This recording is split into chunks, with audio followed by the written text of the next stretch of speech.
In October of 2015, shockwaves were felt throughout the unmanned aviation industry when the FAA proposed a $1.9 million fine against a Chicago-based company for what the FAA called 65 illegal drone flights in the Chicago and New York airspace.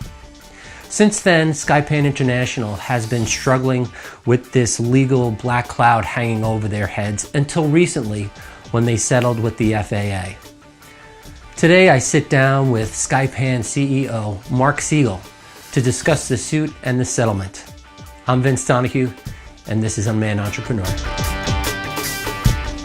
Today we're sitting down with Mark Siegel of Skypan International. He's invited us into his beautiful studio in Chicago, and thanks for having us in, Mark. Glad to be here. How are you doing today? Wonderful.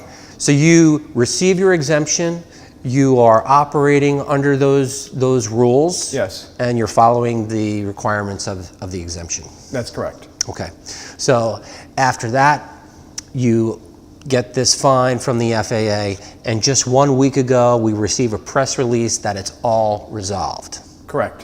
So why don't we talk about what the resolution is and what Skypan must abide by?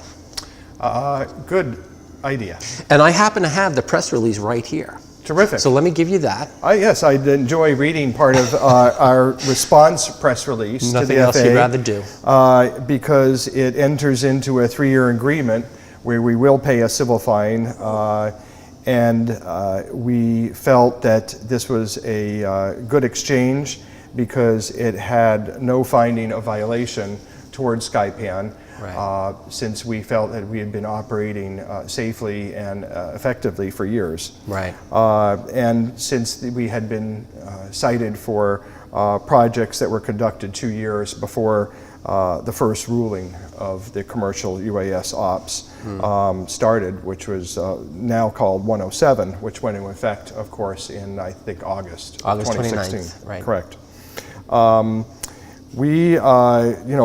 Part of the agreement is that Skypan gets behind the industry and encourages, I'll read directly, all commercial UAS operators to carefully read Part 107 and to understand its requirements and limitations, and to seek guidance from the FAA if they have questions, in addition to requiring operators to register unmanned aircraft and ensure their pilots fulfill the appropriate training, testing, and currency requirements before conducting any commercial operations under Part 107. We feel very strongly that this has helped the FAA and helped the industry in general to progress forward and make it more clear as to who can fly and how everyone will be able to benefit from the new technologies. Great. And you're going to be a part of that plan moving forward. So how do you plan to educate the other operators out there in abiding by Part 107? Well, we have agreed to provide several public service announcements in conjunction with the FAA as things progress. I believe there's something coming up soon in the next month or two having to do with flying over people. Okay.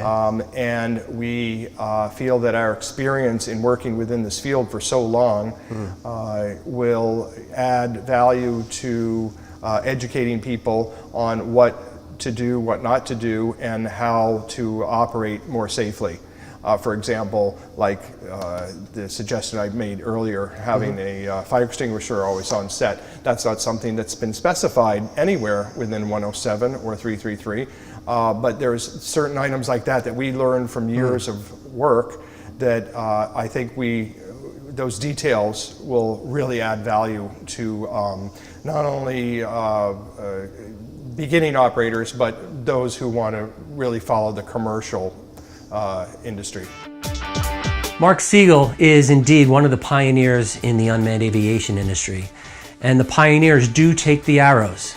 But fortunately, Skypan will survive this battle, and in fact, because of it, bring us in the community their invaluable knowledge and experience. There's a lot more to that interview, which is fascinating, which we'll bring you in other videos. And we'll continue to reach out to the community, both the companies that are using this technology and the unmanned entrepreneurs who are starting their own businesses. We'll bring you that invaluable information in future videos as well. And until then, I'm Vince Donahue with Unmanned Entrepreneur.